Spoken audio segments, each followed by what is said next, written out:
In the world of the Wheel of Time, the White Tower stands as a powerful institution of wisdom and magic, shaping the fate of nations.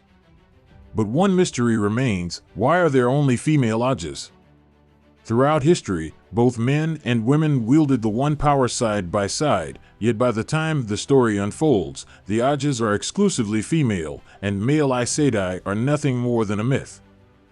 The answer lies in history, power struggles, and the catastrophic event known as the Breaking of the World, which reshaped gender dynamics in channeling.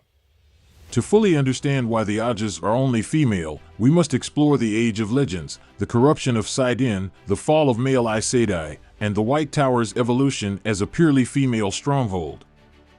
Join us as we uncover the hidden truths, the political power plays, and the centuries of fear that shaped the Aes Sedai into an order ruled solely by women. The answer is more complex and more dangerous than it seems. The Age of Legends, when male and female Aes Sedai coexisted. Before the events of the series, during the Age of Legends, the One Power was wielded equally by both men and women. Aes Sedai existed as a unified group that included male and female channelers, working together to harness Sidar and Sidon in perfect balance. There were no Ajahs as we know them in the present-day world of the Wheel of Time. Instead, Aes Sedai operated within a structured society dedicated to research, healing, governance, and innovation. Men and women who could channel worked in harmony, often linking their powers to create greater feats of magic. It was a time of technological and magical advancement, where channeling was seen as a natural and essential part of civilization. However, this balance was shattered when the Dark One's influence led to the creation of the Male Forsaken, the War of Power, and ultimately, the Breaking of the World. The Breaking of the World and the fall of male Aes Sedai. The catastrophic event that led to the exclusion of men from Aes Sedai society was the Breaking of the World. When Luz Darren Telamon and the 100 companions attempted to seal the Dark One's prison, they were successful but at a terrible cost. The Dark One tainted Sidon, the male half of the One Power, with a corruption so deep that every male channeler in existence eventually went insane. This mass insanity caused male Aes Sedai to lose control, wielding enormous amounts of power in uncontrollable outbursts. As they succumbed to madness, they shattered continents, altered climates, and destroyed entire civilizations. The once great society of the Age of Legends collapsed into chaos, and over time, male channelers became feared and hunted, seen as an existential threat to the world itself. In response to this destruction, the remaining female Aes Sedai took control. They organized themselves into the White Tower, a centralized institution designed to protect, regulate, and govern the use of the One Power. However, due to the ongoing danger posed by male channelers, they also established the Red Ajah, which took on the role of hunting and gentling men who could channel, severing them from the One Power to prevent further destruction. By the time the White Tower was firmly established, male Aes Sedai were extinct, and male channelers were universally regarded as dangerous and doomed to madness. This left only female channelers to carry on the legacy of Aes Sedai, and as a result, the Ajahs were structured entirely around women. The evolution of the White Tower and the Ajahs. After the Breaking of the World, the surviving female Aes Sedai realized that their organization needed structure, stability, and long-term governance. Unlike in the Age of Legends, where channelers were part of a larger and more diverse society, the new Aes Sedai order had to be self-sustaining and adaptable to a changed world. This led to the formation of the Ajahs, distinct factions within the White Tower, each dedicated to a different cause. These Ajahs were designed to ensure that Aes Sedai could maintain control over society, influence world events, and protect the remnants of civilization from future disasters. The 7 Ajahs were created with specific purposes. The Red Ajah, the hunters of male channelers. The Red Ajah is perhaps the most feared and controversial of the Ajahs. Their primary mission is to seek out and neutralize male channelers, preventing them from succumbing to madness and causing destruction. Since Sidon, the male half of the One Power, was tainted by the Dark One, male channelers eventually lose control, leading to catastrophic consequences. To prevent another breaking of the world, the Red Ajah is dedicated to hunting these men down and gentling them, cutting them off from the One Power. The Red Ajah does not bond warders, unlike other Ajahs, as they see men as dangerous and untrustworthy. This extreme ideology often makes them unpopular, especially among Aes Sedai who believe there may be another way to deal with male channelers. The Reds are highly disciplined, aggressive, and determined, often taking a dominant role in White Tower politics. Their presence is intimidating, and their influence within the tower is immense, as they are one of the largest Ajahs. However, their unwavering belief in their mission also leads to conflict with other Ajahs, particularly the Blues and Greens, who often challenge their harsh methods. Some Reds take their mission too far, leading to abuses of power and a fearsome reputation among those outside the tower. The Blue Ajah, the seekers of justice and causes. The Blue Ajah is known for its dedication to justice, righteousness, and noble causes. Unlike the Reds, who focus on eliminating threats, the Blues seek out political and social injustices, using their influence to shape the world. They are intelligent, strategic, and deeply involved in global affairs, often serving as spies, diplomats, and advisors.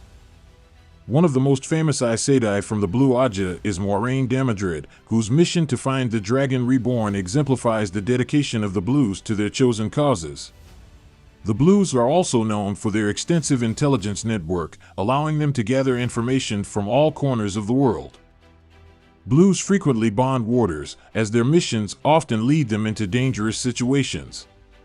Their deep involvement in world events often puts them at odds with the Red Ajah, as the Blues generally oppose the extreme methods of the Reds and believe that men who can channel should not always be hunted down without alternatives. The Blue Ajah is one of the most politically active Ajahs in the tower, and despite being smaller than the Reds, it wields tremendous influence, often producing strong candidates for the Amyrlin seat. The Green Ajah, the Battle Ajah. The Green Ajah, also known as the Battle Ajah, is the most militant and combat-oriented of the Ajahs. Their primary purpose is to prepare for the last battle, when the Dark One will return, and they must stand on the front lines to fight against the forces of Shadow. Unlike other Ajahs, Greens are warriors first and foremost, specializing in offensive weaves, battle strategy, and combat magic.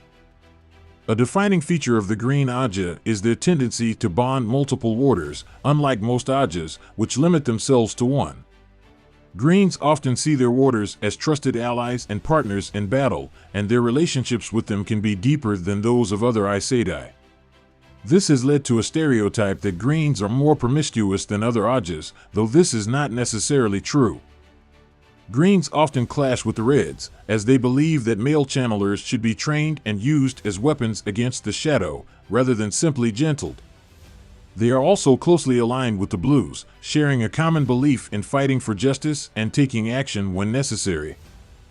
The Yellow Ajah, the Healers. The Yellow Ajah is dedicated to the art of healing, focusing on restoring health through the One Power.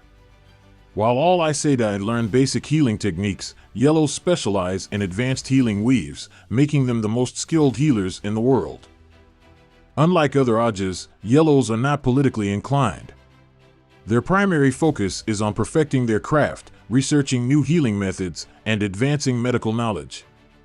They rarely leave the tower unless called upon for urgent matters, and their sisters are often seen as introspective, kind, and dedicated to their work.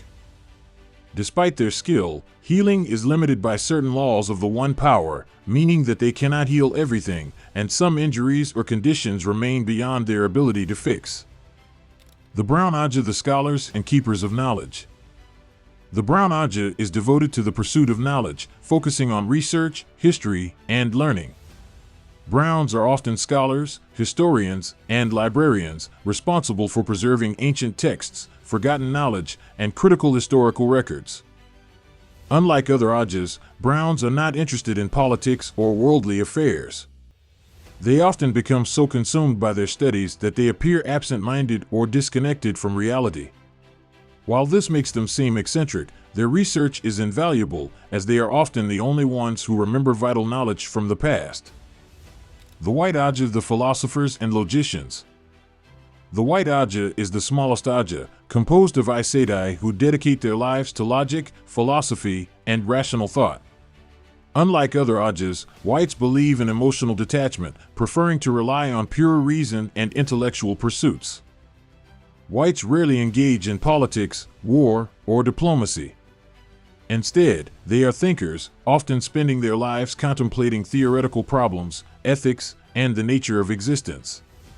While their detached nature makes them seem cold, they are respected for their unwavering commitment to logic.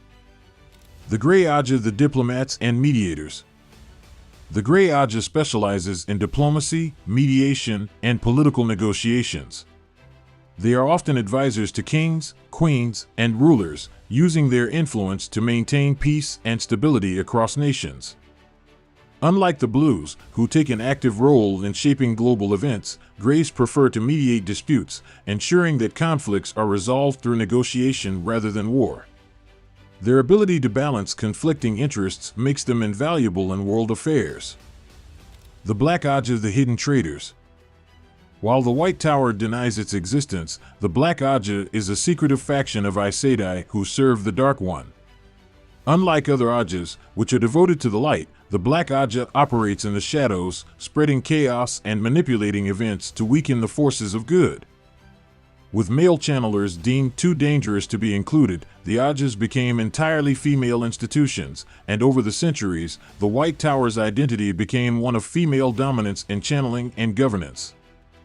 The Red Ajah's role in maintaining a female-only tower. One of the biggest reasons the White Tower remained exclusively female is the militant stance of the Red Ajah. Since the breaking, the Red Ajah has been obsessed with controlling male channelers, believing them to be inherently dangerous and corrupt. Over the millennia, the Reds ensured that no man could ever rise to power within Aes Sedai ranks, reinforcing the idea that only women should wield the one power.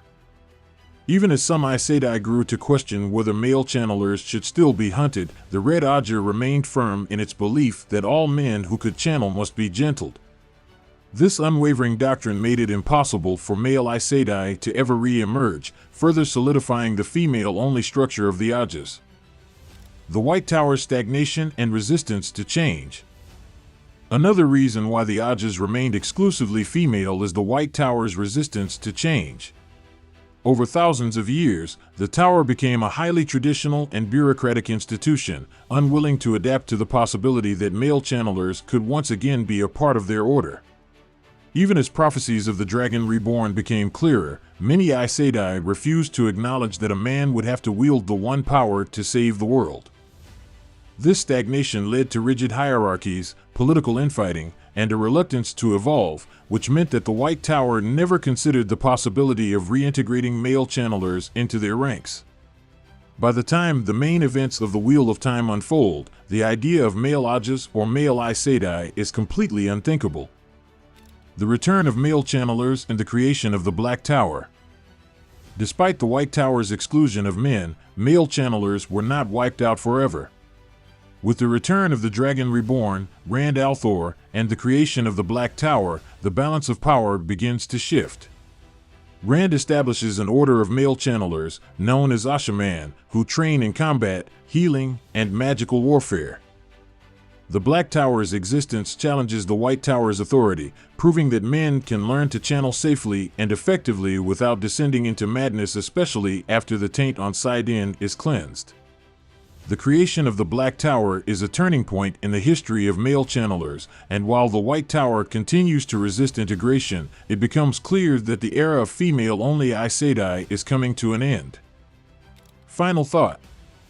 The reason there are only female Ajahs in the Wheel of Time is deeply rooted in history, trauma, and the long-standing consequences of the breaking of the world. While male and female Aes Sedai once worked side by side, the tainting of Sidon and the destruction caused by the breaking led to the elimination of male Aes Sedai and the establishment of a female-only White Tower.